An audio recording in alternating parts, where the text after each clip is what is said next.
ಮಾಜಿ ಪ್ರಧಾನಿ ದೇವೇಗೌಡರ ಯಶಸ್ಸಿಗೆ ಹೆಗಲಾಗಿದ್ದ ಪತ್ನಿ ಚೆನ್ನಮ್ಮ ವಿಧಿವಶರಾಗಿದ್ದಾರೆ. ಪತ್ನಿ ಅಗಲಿಕೆಗೆ ದೇವೇಗೌಡರಿಗೆ ಬರಸಿಡಿಲು ಬಡಿದಂತಾಗಿದೆ. ಜೀವದ ಒಡತಿಯನ್ನ ನೆನೆದು ಬಿಕ್ಕಿ ಬಿಕ್ಕಿ ಕಣ್ಣೀರಿಟ್ಟಿದ್ದಾರೆ.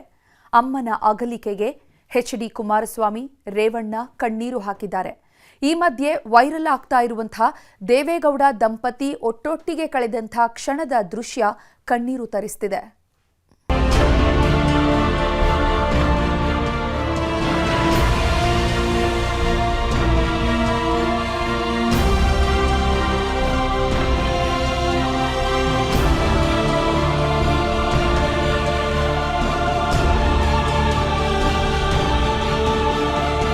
ಚೆನ್ನಮ್ಮ ಮಾಜಿ ಪ್ರಧಾನಿ ದೇವೇಗೌಡರ ಧರ್ಮಪತ್ನಿ.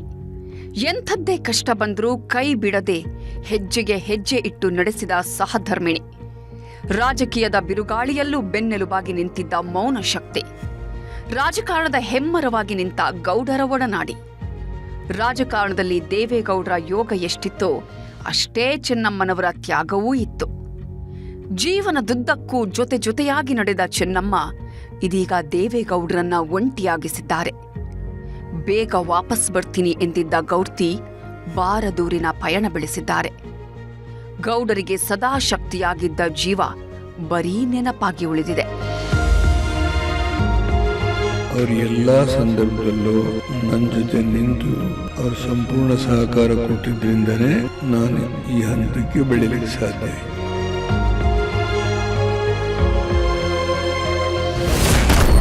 ಕಳಚಿದ ದೇವೇಗೌಡರ ದಾಂಪತ್ಯದ ಕೊಂಡಿ. ಜೀವದ ಒಡತಿ ನೆನೆದು ಎಚ್.ಡಿ. ಕಣ್ಣೀರ ಕೋಡಿ.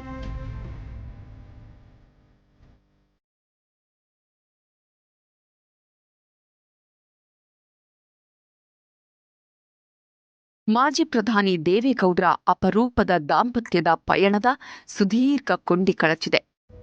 7 ದಶಕಗಳ ಜೊತೆಗಾಗಿ ಒಲ್ಲದ ಮನಸ್ಸಲ್ಲಿ ಮರೆಯಾಗಿದ್ದಾರೆ. 89ನೇ ವಯಸ್ಸಿನಲ್ಲಿ ಚೆನ್ನಮ್ಮ ತಮ್ಮ ಜೀವನ ಯಾನ ಮುಗಿಸಿದ್ದಾರೆ. ಪತಿ ದೇವೇಗೌಡರ ಮುಖ ದಿಟ್ಟಿಸಿ ನೋಡುತ್ತಲೇ ಕೊನೆ ಉಸಿರೆಳೆದಿದ್ದಾರೆ. ಕಳೆದ 4 ದಿನಗಳಿಂದ ಚೆನ್ನಮ್ಮ ಮಣಿಪಾಲ್ ಆಸ್ಪತ್ರೆಯಲ್ಲಿ ಚಿಕಿತ್ಸೆ ಪಡೆದಿದ್ರು.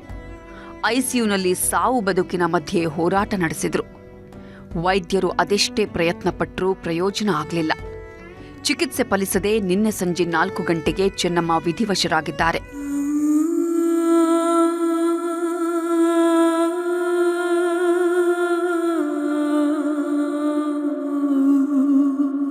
ದೇವೇಗೌಡರ ದಂಪತಿ ನಡುವಿನ ಪ್ರೀತಿ ಎಂಥದ್ದು ಅನ್ನೋದಕ್ಕೆ ಇಡೀ ಪ್ರಪಂಚವೇ ಸಾಕ್ಷಿಯಾಗಿದೆ. ಒಟ್ಟೊಟ್ಟಿಗೆ ಪಯಣ ಮಾಡೋ ಅದೆಷ್ಟೋ ಕನಸು ಬಾಡಿರಲಿಲ್ಲ. ಪತ್ನಿಯನ್ನ ಕಳುಹಿಸಿಕೊಡಲು ಗೌಡರು ತಯಾರಿರಲಿಲ್ಲ. ಆದರೆ ಯಾವಾಗ ಪತ್ನಿ ಬದುಕಲ್ಲ ಅನ್ನೋದು ಗೊತ್ತಾಯಿತು, ಗೌಡರು ಅತ್ಯಂತ ಭಾವುಕರಾಗಿ ಬೀಳ್ಕೊಡುಗೆ ಕೊಟ್ಟಿದ್ದಾರೆ. ಮುತ್ತೈದೆಯಾಗಿಯೇ ಬಾಳ್ಬೇಕು, ಕಟ್ಕೊಂಡ ಗಂಡನ ಎದುರೇ ಜೀವ ಬಿಡಬೇಕು ಅನ್ನೋ ಆಸೆ ಈಡೇರಿಸಿದ್ದಾರೆ. ಕೊನೆಯ ಕ್ಷಣದಲ್ಲಿ ಪತ್ನಿ ಹಣೆಗೆ ಕುಂಕುಮ ಇಟ್ಟು ತಲೆಗೆ ಹೂ ಮುಡಿಸಿದ್ರು. ಇದೇ ವೇಳೆ ಚೆನ್ನಮ್ಮನ ಮುಖವನ್ನೇ ದಿಟ್ಟಿಸಿ ನೋಡಿ ದೇವೇಗೌಡರು ಕಣ್ಣೀರಿಟ್ಟಿದ್ರು. ಅದಾದ ಕೆಲವೇ ಕ್ಷಣದಲ್ಲಿ ಚೆನ್ನಮ್ಮ ಕೊನೆ ಉಸಿರೆಳೆದಿದ್ದಾರೆ.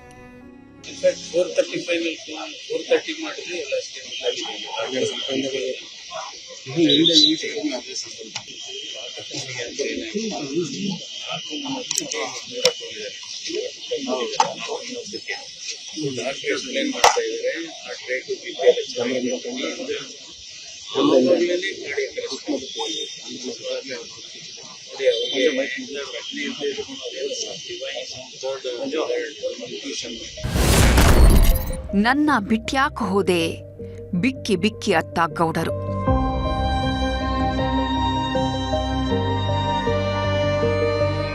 ಪತ್ನಿ ಉಸಿರು ಚಿಲ್ತಿದ್ದಂತೆ ದೇವೇಗೌಡರು ಮೌನಕ್ಕೆ ಜಾರಿದ್ರು. ಯಾರೊಟ್ಟಿಗೂ ಅಷ್ಟಾಗಿ ಮಾತನಾಡದೆ ಪತ್ನಿ ಮುಖ ನೋಡುತ್ತಲೇ ಇಡೀ ರಾತ್ರಿ ಕಳೆದ್ರು. ಇವತ್ತು ಮಧ್ಯಾಹ್ನ ಚೆನ್ನಮ್ಮಗೆ ಕೊನೆ ಪೂಜೆ ಸಲ್ಲಿಸಿದ್ರು. ಪಾರ್ಥಿವ ಶರೀರದ ಮುಂದೆ ಪುಟ್ಟ ಮಗುವಿನಂತೆ ಬಿಕ್ಕಿ ಬಿಕ್ಕಿ ಅತ್ರು ಗೌಡ್ರು. ನನ್ನನ್ನು ಕರೆದುಕೊಂಡು ಹೋಗಬಹುದಿತ್ತು, ನಿನ್ನ ಜೊತೆ ನಾನೂ ಬರುತ್ತಿದ್ದೆ ಅಂತ ಭಾವುಕರಾಗಿ ಕಣ್ಣೀರು ಹಾಕಿದ್ರು.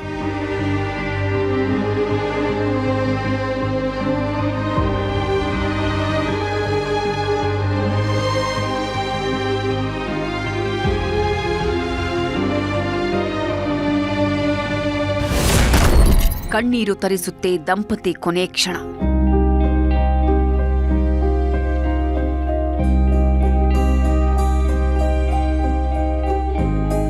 ಗಂಡ ಹೆಂಡತಿ ಪ್ರೀತಿ ಹೇಗಿರಬೇಕು ಅನ್ನೋದಕ್ಕೆ ಇದಕ್ಕಿಂತ ದೊಡ್ಡ ಉದಾಹರಣೆ ಬೇಕಿಲ್ಲ ಅನ್ಸುತ್ತೆ. 7 ದಶಕಗಳ ಅನ್ಯೋನ್ಯ ಬದುಕಿದ್ದ ದಂಪತಿ ಕೊನೆ ಕ್ಷಣದ ವಿಡಿಯೋ ಎಂತಹವರ ಹೃದಯವನ್ನೂ ಕಲಕುವಂತಿದೆ. ಇದು ಚೆನ್ನಮ್ಮ ಆಸ್ಪತ್ರೆ ಸೇರುವ 2 ದಿನಗಳ ಹಿಂದಿನ ವಿಡಿಯೋ. ಈ ಒಂದೇ ಒಂದು ದೃಶ್ಯ ಕೋಟ್ಯಂತರ ಕನ್ನಡಿಗರ ಕಣ್ಣಾಲಿಗಳನ್ನು ಒದ್ದೆ ಮಾಡ್ತಿದೆ. ಏನೂ ಆಗಲ್ಲ, ಧೈರ್ಯವಾಗಿರು, ನಾನಿದ್ದೇನೆ, ಹೆದರಬೇಡ ಅನ್ನೋ ಗೌಡರ ಮಾತು ಪತ್ನಿ ಮೇಲೆ ಅದೆಷ್ಟು ಪ್ರೀತಿ ಇಟ್ಟಿದ್ರು ಅನ್ನೋದನ್ನ ಸಾರಿ ಸಾರಿ ಹೇಳ್ತಿದೆ. ಇದೇ ವೇಳೆ ವೀಲ್ಚೇರ್ನಿಂದಲೇ ಬಾಗಿ ಪತಿ ಕಾಲುಗಳನ್ನ ಮುಟ್ಟಿ ಚೆನ್ನಮ್ಮ ನಮಸ್ಕರಿಸ್ತಾರೆ. ಆ ಪಾದ ನಮಸ್ಕಾರದ ದೃಶ್ಯ ನೋಡುಗರ ಎದೆಯನ್ನ ಭಾರವಾಗಿಸ್ತಿದೆ.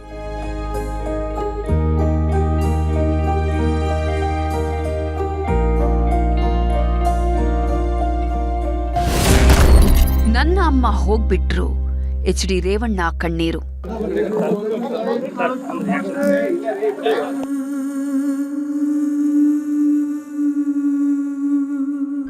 ದೇವೇಗೌಡರು ರಾಜಕೀಯದಲ್ಲಿ ಅದೆಷ್ಟೇ ಬ್ಯುಸಿಯಾಗಿದ್ರು ಸಣ್ಣ ಕೊರತೆಯೂ ಆಗದಂತೆ ಚೆನ್ನಮ್ಮ ಸಂಸಾರ ಸಾಗಿಸಿದ್ರು. ಕಿಂಚಿತ್ತೂ ಕೊರತೆಯಾಗದಂತೆ ಮಕ್ಕಳನ್ನ ಮುದ್ದಾಗಿ ಬೆಳೆಸಿದ್ರು. ಹೀಗಾಗಿನೇ ಚೆನ್ನಮ್ಮ ಅಂದ್ರೆ ಮಕ್ಕಳಿಗೆ ಪ್ರಾಣ.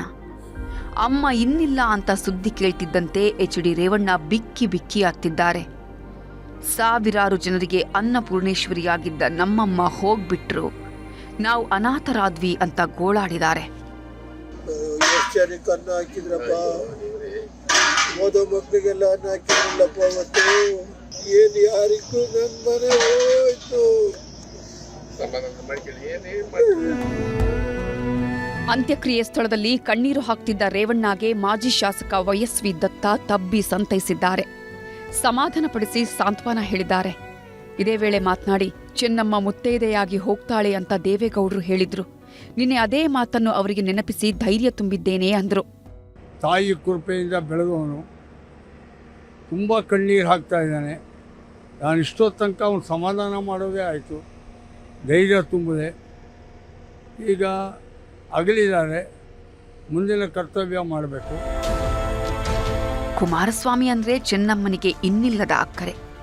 ಕುಮಾರಸ್ವಾಮಿಗೂ ಅಮ್ಮ ಅಂದ್ರೆ ಅಷ್ಟೇ ಪ್ರೀತಿ.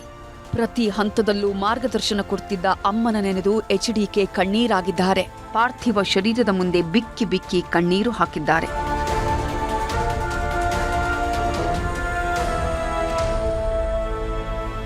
ಒಟ್ಟಾರೆ ಪತಿಗೆ ಶಕ್ತಿಯಾಗಿ ನಿಂತ ಮೌನ ನಾಯಕಿ ಮರೆಯಾಗಿದ್ದು ದೇವೇಗೌಡರ ಕುಟುಂಬಕ್ಕೆ ಬರ ಸಿಡಿಲು ಬಡಿದಂತಾಗಿದೆ. Bureau report, news 18.